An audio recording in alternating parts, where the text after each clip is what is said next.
안녕하세요. 즐거운 로마서 공부 시간이 돌아왔습니다. 로마서 1장 오늘 18절에서 25절까지 보겠는데요. 말씀드린 대로 로마서 1장 1절부터 7절까지는 인사고요.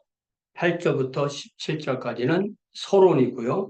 그리고 18절부터 32절까지는 모든 이방인의 죄를 말하는 것입니다. 그래서 하나님께서 이방인에게는 자연을 주셨고 유대인에게는 자연 더하기 율법을 주셨죠. 그래서 하나님은 어떻게 자연을 통해서 이방인이 죄인으로 드러나도록 하시는가라는 것을 이 본문에서 말하고 있습니다. 자, 18절. 하나님의 진노가, 그러니까 이 부분은 분명히 하나님의 사랑이 아니라 하나님의 진노에 관한 내용이 핵심입니다. 하나님의 진노가 불의로 진리를 막는 사람들의 모든 경건하지 않음과 불의에 대하여 하늘로부터 나타나나니. 네. 하나님의 진리를 불의와 경건하지 않음으로 이렇게 막는다는 거예요. 네. 그러니까 하나님께서 그들에게 나타내 보이셨지만 그들이 막고 있다는 것입니다. 왜냐하면 이는 19절 하나님을 알만한 것이 그들 속에 보임이라 하나님이 이를 그들에게 보이셨느니라. 그러니까 모든 사람은 하나님을 미루어 생각할 수 있는 그런 능력이 있다는 것입니다. 그러니까 내가 여기 있고 부모가 여기 있는데 거꾸로 계속 올라가면 누가 있을까? 누가 있을까? 그래서 유명한 그리스의 철학자 아리스토텔레스는 모든 사람은 누가 밀어서 누가 자신에게 원인을 갖지 아니한 동자 무부두무보, 내가 움직이지만 누군가에게 나에게 힘을 주어서 내가 움직이는 무부두무보가 됐지만 그 맨 앞에 가면은 누가 밀지 않아도 스스로 움직이는, 옛날 이것을 부동의 동자 이렇게 말했는데 이 부동의 동자가 아니라 불피동의 동자, 즉 능동의 동자. 그래서 요즘은 프라임 무버 이렇게 번역을 합니다. 그런 생각을 할 수가 있다는 것입니다. 20절에 창세로부터 그의 보이지 않는 것들, 곧 그의 영원하신 능력, 하나님의 영원하신 능력, 그리고 하나님의 신성이 그가 만드신 만물에 분명히 보여 알려졌나니 그러므로 그들이 핑계하지 못할지니라. 그러니까 자연을 통해서 하나님께서 이방인이 죄인이라고 분명히 기소하시는 것입니다. 하나님을 그들이 알되 하나님을 영화롭게도 아니하고 감사하지도 아니했다. 하나님을 영화롭게 하는 것, 하나님을 감사하는 것, 하나님께 예배가 되는 삶이죠. 그렇게 아니하고 오히려 그 생각이 허망하여지고 미련하여지고 그 마음이 어두워졌다. 네. 허망하고 미련하고 어두워지는 것. 그러니까 하나님을 바르게 섬길 수가 없는 거죠. 스스로 지혜 있다 하나 어리석게 되었다. 스스로 지혜 있다 하나 어리석게 되었다. 특별히 사도 바울 중심으로 유대인이 있고 또 그리스 사람들이 있고 로마 사람들이 있을 때 이 그리스 사람들은 자기가 세계에서 가장 지혜로운 사람들이다. 지혜롭다면 그게 바로 그리스 사람이라고 생각했는데 스스로 지혜 있다고 하지만 어리석게 되어서 결과 23절 썩어지지 아니하는 하나님의 영광을 썩어질 사람, 새, 짐승, 기어다니는 동물 모양의 우상으로 바꾸었느니라. 네. 그래서 이게 바로 뭐냐면 우상숭배의 정의죠. 우상숭배는 어, 창조주를 예배하는 것이 아니라 피조물을 예배하는 거예요. 그러니까 피조물을 창조주로 바꿔놓는 거죠. 피조물을 창조주로 바꿔놓는 것. 그러니까 성경을 통하여서 계시된 하나님은 삼위일체 하나님이세요. 성부 하나님, 성자 하나님, 성령 하나님을 제외한 모든 존재는 다 피조물인데 그 피조물을 하나님으로, 하나님보다 더 사랑하는 것, 하나님보다 더 의지하는 것, 하나님보다 더 소중히 여기는 것, 그것을 통해서 절을 하고 복을 빌고 무엇인가를 구하는 그 모든 행위가 바로 우상 숭배이죠. 그래서 나 자신을 포함해서 내가 가장 사랑하는 것이 그것이 나의 하나님이 되는 것.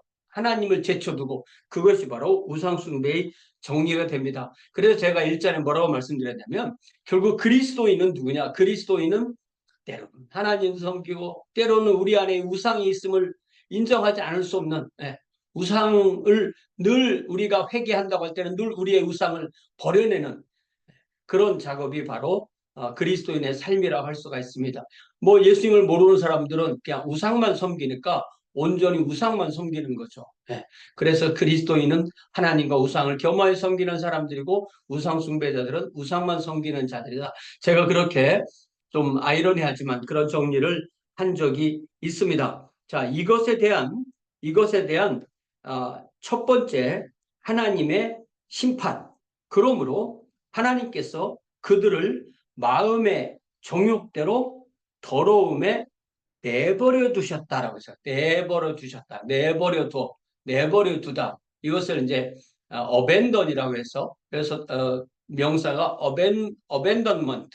어벤던먼트에서 이것이 바로 유기라고 그래요. 그러니까 방치해서 이제 유기 어떤 조치를 취하지 않고 그대로 두는 것. 그러니까 내가 어떻게 살든 하나님께서 나에게 어떤 관여도 하지 않으신다. 이게 유기예요. 유기가 되면 하나님이 계신 것도 모르겠고 하나님의 나 때문에 마음 아파하시는 것도 모르고 하나님께서 나에게 심판하실 것도 모르고 그냥 되는 대로 사는 거예요. 그래서 자기가 하나님이 되는 겁니다. 그래서 마치 사사기에 나오는 것처럼 자기가 왕이 되는 네. 하나님을 왕으로 섬기지 않고 자기가 왕이 되는 그래서 내가 사는 대로 내가 살고 싶은 대로 사는 것 그것이 하나님의 가장 큰 심판인데 그것을 좀 어려운 말로는 유기, 뭐 이렇게 우리가 뭐 사체 유기 이런 걸 쓰잖아요. 영화 유기 그런 걸 내버려 둔다는 말, 어떤 조치를 취하지 않고 내버려 둔다는 말입니다. 하나님께서 우리를 향한 이 하나님의 진노가 무엇으로 나타나면 첫 번째로는 하나님의 내버려 두심 유기로 나타나서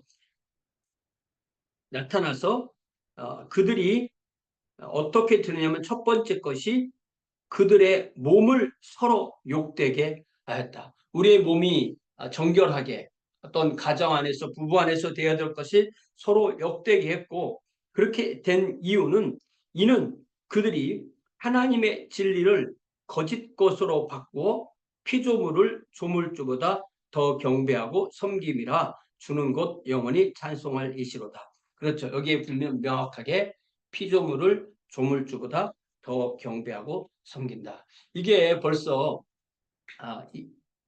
2000년 전에 내가 로마서를 쓴 해가 AD 57년 경인데요. 벌써 2000년 전에 이렇게 명확하게 이 자연을 통해서 하나님을 올바로 섬긴 사람은 하나도 없다. 이것이 이 18절에서 25절까지 사도 바울이 말씀하신 거예요. 그런데 교회가 탄생하고 한 1500년쯤 지나서 중세 말기쯤 가니까 이 말씀을 근거로 자연을 통해서 하나님을 찾을 수 있다라고 전혀 정반대로 이 본문을 해석하게 됐어요. 그래서 자연으로 어느 정도 우리의 인간의 능력으로 이성으로 피조물을 통해서 어느 정도 찾고 어느 정도 찾은 뒤에 계시를 통해서 어떤 하나님을 알아가는 것이 완성된다. 그렇기 때문에 이 아리스토텔레스로 대표되는 이 자연의 이성 또 세상의 모든 이 세상 피조물이 할 수 있는 그 모든 것 그 위에 성경과 예수 그리스도의 계시를 올려놓은 것이 완성이다. 이것이 아직까지도 로마 가톨릭에서 말하는 이 계시, 특별히 그래서 1층은 이 자연, 이성, 뭐 어떤 인간의 노력, 인간의 선함, 인간의 능력 이런 것 위에 하나님의 은혜 이렇게 더해진다고 해서 2층 신학이다, 투 스토리 디아노지다 이렇게 말을 하거든요. 그런데 이것에 정반대를 하고 나온 사람이 바로 루터예요. 마르틴 루터는 본인의 구원을 위해서 분투하고 분투해본 결과 이렇게 하나님의 영원하신 능력과 신성이 그의 만드신 만물에 분명히 보여 알려졌다는 이 20절의 구절은 하나님께서 사람을 죄인으로 기소하는 정도밖에 안 되지 사람이 이걸 보고 하나님을 똑바로 섬길 사람은 없더라라는 것을 이 본문을 바르게 해석한 거예요. 그런데 이제 마르틴 루터 다음 또 500년이 또 지났잖아요. 아직도 이 본문을 가르칠 때 이 본문을 통해서 사람은 하나님을 찾을 수 있다. 그렇게 해석하는 분들이 꽤 있어요. 이게 저는 이 잘못된 신학의 폐해라고 생각합니다.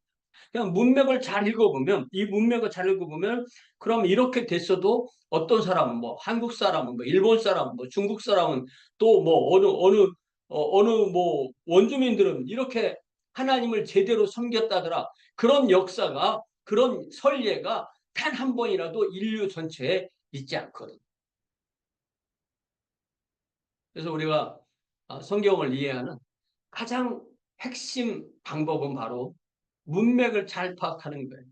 문맥이라는 것은 이 말이 앞뒤 흐름인 거잖아요. 그래서 문맥을 짧게 보면 짧게 볼수록 오해하기 쉽고요. 그리고 길게 보면 길게 볼수록 더 정확하게 파악하게 됩니다. 그러니까 이 부분에서 사도 바울이 말씀하고자 하는 것은 모든 사람은 하나님이 계시다는 것을 하나님이 그들에게 알려주셨지만 하나님을 제대로 섬길 수 있었던 사람은 아무도 없다. 모든 사람은 하나님을 섬긴 것이 아니라 피조물을 하나님을 섬기는 우상숭배에 빠졌다. 그 얘기를 해주는 거예요. 그렇기 때문에 우리에게는 이렇게 늘 우상의 그 유혹이 늘 있고 우리의 삶에서도 하나님께서 우리에게 양심으로 말씀으로 또 가까이 있는 사람으로 또 어떤 환경으로 말씀해 주시는데 그 말씀을 듣지 않으면 이게 예민성이 떨어지게 되잖아요. 그렇게 되면은 마음이 굳어지고 양심이 굳어져서 어떤 반복적인 죄를 계속 지으면서도 어, 하나님이 내버려 두시는 가장 무서운 심판에 빠지게 되는 거예요. 그래서 우리가 구약성경을 읽다 보면 하나님께서 즉각 개입하실 때가 있고 그냥 두실 때가 있어요. 그냥 두실 때가 훨씬 무서운 그런 상태인 겁니다. 하나님께서 우리가 사사기를 읽다 보면 하나님께서 계속 어떻게 해보시려고 계속 그들에게 어떤 그 고난도 주시고 외적도 주고 그들이 또 회개하면 다시 받아들이고 또 그들이 다시 또 교만해서 다시 죄를 범하면 외적을 보내시고 또 회개하면 사사를 보내시고 사사를 통해 구원해 주시고 살만하면 다시 죄를 짓고 그러면 하나님께서 또 개입하시고 이러한 하나님의 개입이 있는 그 삶이 정상이지 하나님께서 어떤 상황으로도 말씀하지 않는 나중에 우리가 이제 사울을 읽다 보면 사울의 생애 말기에서는 하나님의 어떤 상황으로도 그에게 개입하지 않았다. 그런 말씀이 있잖아요. 그 역대기를 한번 좀 찾아봐요. 참 얼마나 참 슬픈 말인지 모르겠어요. 역대상 10장인가요? 보면은 그 말씀이 아주 어, 무섭게 나옵니다. 역대상 10장 13절에 보니까 사울이 죽은 것은 여호와께 범죄하였기 때문이라 그가 여호와의 말씀을 지키지 아니하고 또 신접한 자에게 가르치기를 청하고 또 여호와께 묻지 아니하였으므로 여호와께서 그를 죽이시고 그 나라를 이새의 아들 다윗에게 넘겨주셨다.